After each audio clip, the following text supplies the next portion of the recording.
Good morning. Welcome to the Unitarian Universalist Church in Eugene. My name is Nancy Buffum. I use pronouns she or he or her or him or them. I am wearing all black except for my beautiful spring-like stole, which is a worship associate stole. I'm your morning's worship associate. And I have short hair and glasses.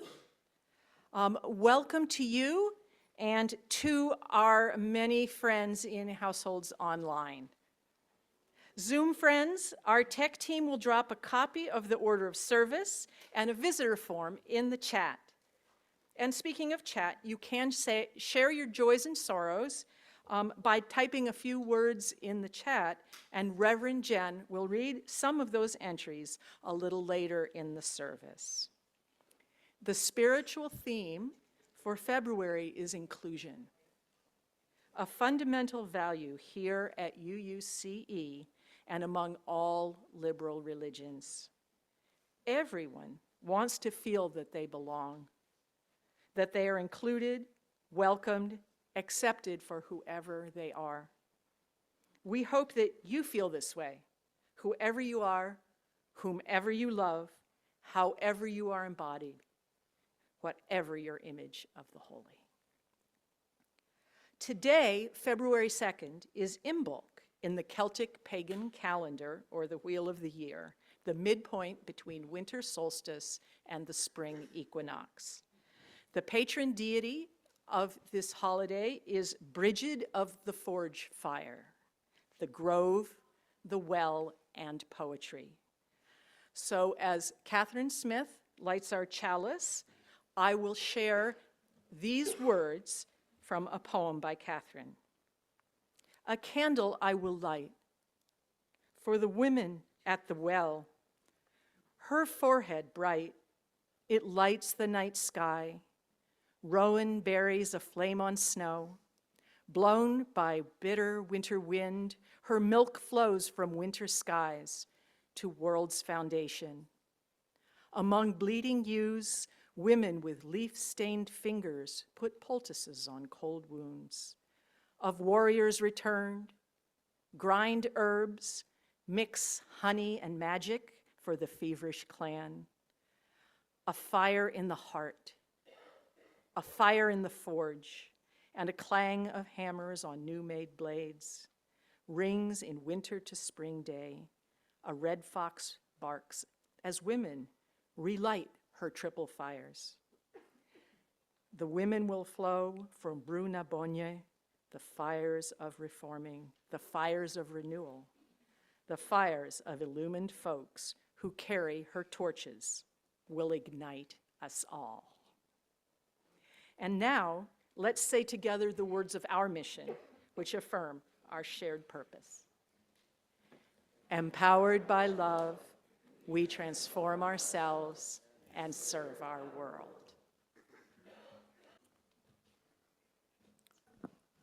Good morning, everybody. My name is Liz LaVenture. I'm a proud transgender woman, elder, and a proud member of this church. Visually speaking, I'm wearing what's called an LBD, little black dress, with red designs on it, black sweater, red scarf, and red hat. Apparently, everybody got the same color scheme. I didn't get the memo, but... So firstly, don't believe everything coming out of Washington. Trans people have always existed. We have always been here. You can't erase us by executive order. It doesn't work that way. We will always be here.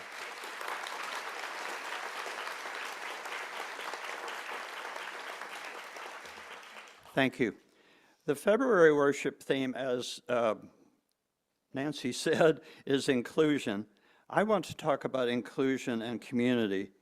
Consider the opposite of inclusion is exclusion. If society or any group excludes someone based on factors like identity or income, they are marginalized, even banned from membership.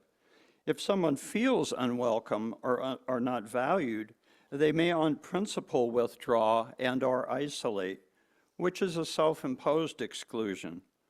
Words matter. Words signal intent. Words like erasure, phrases like "don't say gay" or "sex assigned at birth." Laws limiting access to health care, employment, sports, and public restrooms. Words framing laws seeking to deny trans people's rights to exist. Today in the United States, 26 states already have laws that restrict transgender lives. Books are banned in libraries, and there are laws against life-saving health care for trans people. Sometimes I have to remember to just breathe. Now I better circle back to inclusion and UUCE, this beloved spiritual community that gives us all a safe haven and welcomes each of us as our authentic and whole selves. It seems to me inclusion is a process. It's an action that requires work and compromise on both sides. UUCE is an inclusive spiritual community that does the work. But I, have work to do as well. Community, human beings and community are always a work in progress. Speaking for myself, in these trying and challenging times, it is worth some work and compromise on my part to be a part of and to find shelter in this loving and inclusive, beloved spiritual community. Thank you all for being here.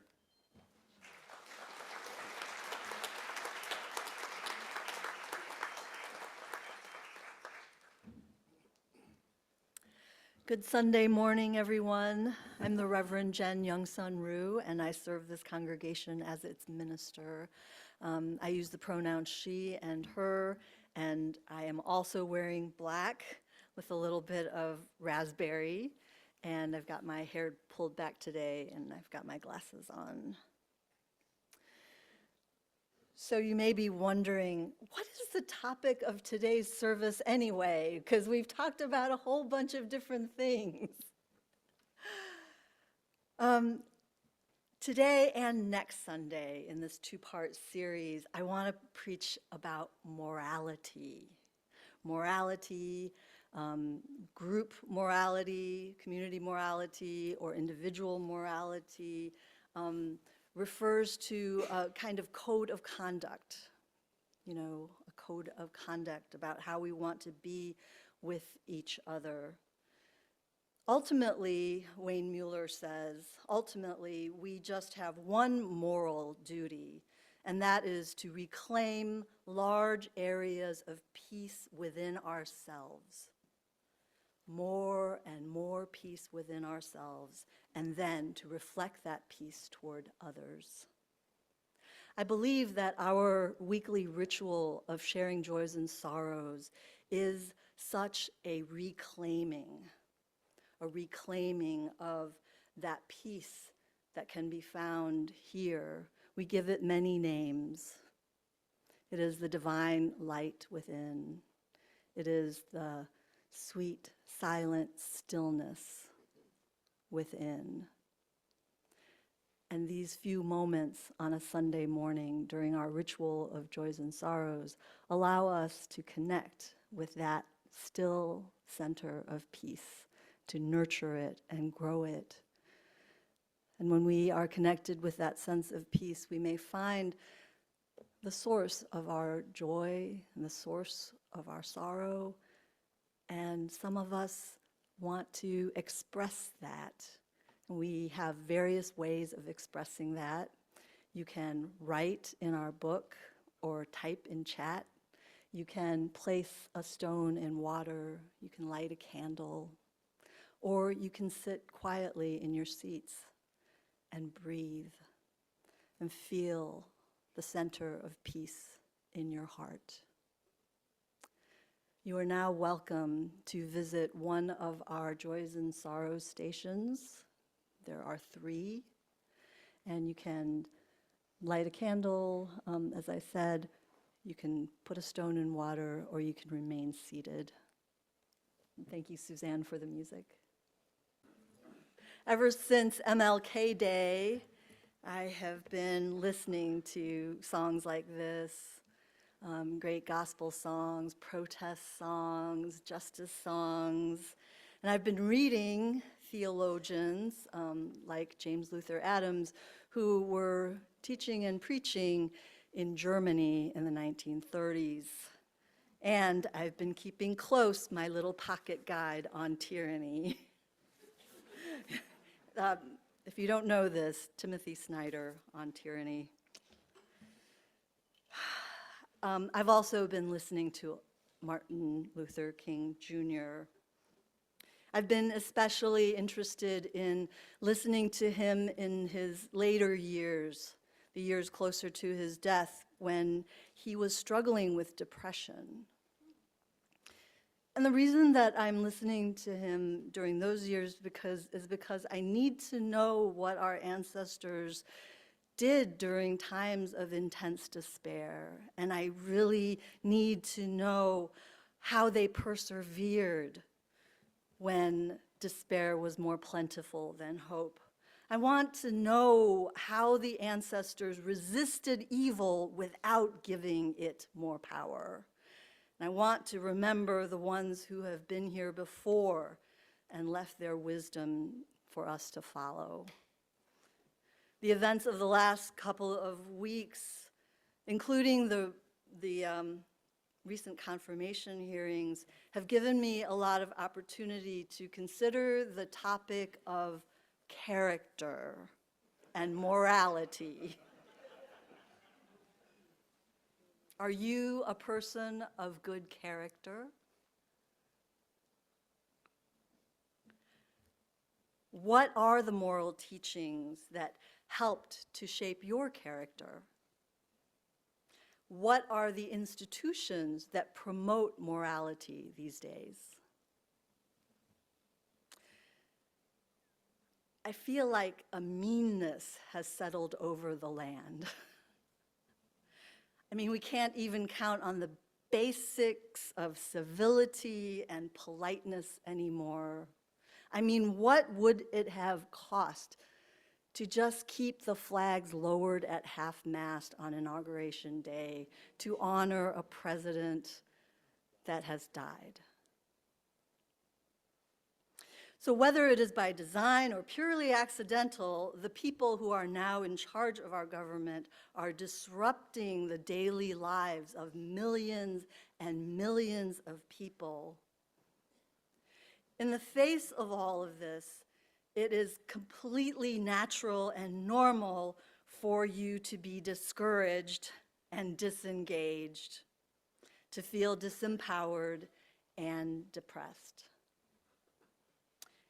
It is also natural for us to want to retreat to our individual corners, huddle with our people.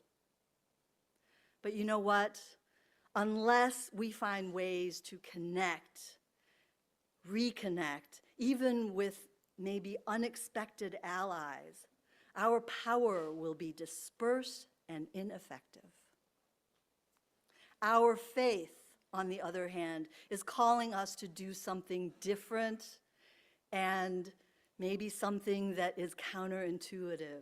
And that is, don't recede to your corners, but come in. Gather with one another. Our faith is calling us in, and it's calling us to amplify the good. It is calling us right now. And it's my father. All right, well, I'm sure Stephanie's father will have a lot of good things to say to us. So where does this notion of the good come from? I mean, who teaches us how to be a person of good character, a person who follows a moral compass? These are the questions that I want to start exploring today and then continue on to next week. On April 27th, 1968, Coretta Scott King rose to speak at an anti-war rally in New York City. Just 23 days prior to that day, her husband had been murdered, assassinated in cold blood. She said, "I come to New York today with a strong feeling that my dearly beloved husband, who was snatched suddenly from our midst slightly more than 3 weeks ago now, would have wanted me to present today." She went on to tell the story of finding some pieces of paper in his suit coat on the day that he died. He had this practice of keeping little notes of speeches that he was going to deliver in the future. He had them tucked in. And one of the pieces of paper that she found tucked in there was something entitled The 10 Commandments. And it was the 10 Commandments of Vietnam. And she repeated those things to that group there. Some of the 10 Commandments for that particular event in 1968 may not resonate today, but a few of them will. For example, thou shalt not believe the generals know best. Thou shalt not believe that the world supports the United States. Thou shalt not kill. These commandments echoed Dr. King's moral teachings and the moral principles that everyone within that nonviolent movement was expected to follow. They were 10 commandments created for a specific community during a particular time in human history. Come to think of it, the other 10 commandments were also created for a specific community during a particular time in human history. The 10 Commandments found in the Hebrew Bible and then referred to in the Christian Bible have been an enduring source of ancient wisdom that many still find to be meaningful and sacred. Just not Sam.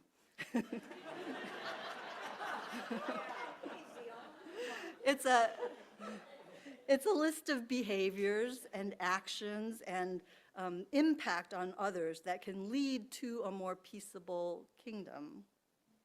For a long time, the biblical 10 Commandments were thought to be all that you needed to become a person of good character. In our nation's short history, the church, the school, and the family have been the traditional teachers of moral lessons, lessons about how to live a good life as a good person. But churches are now closing their doors and the buildings are being converted into high-ceiling loft condos and hip new eating venues. Schools can hardly use a moral vocabulary for fear of being attacked from either the right or the left. And a most recent poll conducted of university freshmen shows that almost 50% of them are pursuing a higher education to make more money, not necessarily to learn how to become a better human being. And families, well, families are struggling just to pay their bills, and they often don't know how to talk with their children about moral values. So there used to be a lot of robust institutions in our communities that promoted the use of a moral vocabulary, civic organizations that regularly used words like kindness and citizenship and honesty, integrity, character. Over the years, the Christian nationalist movement have taken morality in for themselves, claiming that all definitions of morality come directly from Christianity. And frankly, the progressive, liberal religions let them have it. In Oklahoma and Louisiana, lawmakers are working to mandate the inclusion of the 10 Commandments into the public school curriculum and having them posted inside the classrooms. As a federal judge stated, it's an obvious violation of the Constitution, and I hope that our judicial system is strong enough to strike down these harmful laws. But you know what I really want to do? I really want to sit down and have a conversation with the people who support the 10 Commandments in schools, not to talk about the anti-establishment clause and how the separation of church and state actually helps to make churches stronger, but I'd like to have a conversation with them that starts with lamentation. We could share thoughts about the state of civility and common decency. We could have a conversation about the epidemic of loneliness and isolation. Maybe we could agree, being religious people, that the behaviors that we're seeing in the world are symptoms of a kind of soul sickness, a kind of spiritual malady. Posting the 10 Commandments in the public schools will not address these issues. It will just keep sowing the seeds of division as this fight goes on about who gets to be included in the big we of we the people. So I mentioned I've been hanging around with a lot of community folks ever since the election. We're all just trying to figure out how to move in the best way together, forward together. And the overwhelming message from all of these diverse groups that I've been meeting with is that we need stronger relationships. We need stronger coalitions. We need more intersectional work. We need more partnerships, more solidarity. And to that end, the progressive interfaith clergy in Eugene, Springfield are hosting monthly gatherings of our congregants, of all of our congregants. Members from this church, Temple Beth Israel, First United Methodist, St. Mary's Episcopal, Wesley United Methodist, Emmaus Lutheran, our neighbors, First Congregational, Eugene Friends, St. John the Divine Episcopal, United Lutheran Church, and First Christian Church are inviting all of our members to come and eat together. So our goal is to build a resilient community. Our goal is to build a community that is willing to explore our differences and to find things that we have in common. Our goal is to see where all of our lives intersect with the good. This month's potluck, the February potluck, will be held next Sunday, February the 9th, at 5:30 in the evening at the Wesley United Methodist Church. You do have to register because we want to ensure the safest event for everyone. So there's a poster on the community board. Sorry, the community board is that way. On the community board where there's a QR code and you can register for that. My hope for these events is that we will find creative ways to be resilient together in the face of so many destructive forces. Dr. King's words about being maladjusted have been simmering in my brain this week. And I realized, oh, that is what I've been feeling this week. I've been struggling to kind of name this feeling, and that's it. I feel maladjusted. That's exactly how I feel. And as soon as I put my finger on that feeling, I immediately started to feel stronger. I immediately started to feel energized. And I felt like singing that song. You know? Bright morning star is rising. That is the truth. King said, there are some things in our nation and the world to which I am proud to be maladjusted. I never intend to adjust myself, King said.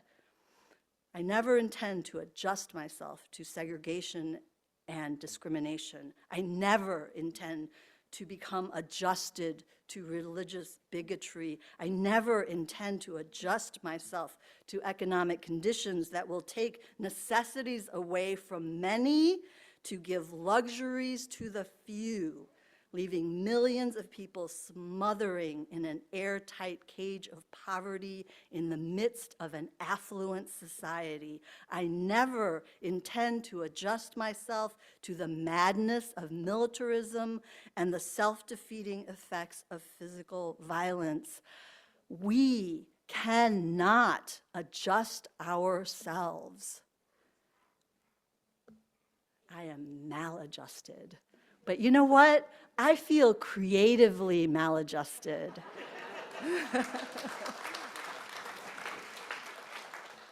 I have felt so much energy from meeting with small groups and meeting with all of you all who have some great ideas about how we can protect each other, how we can be a sanctuary.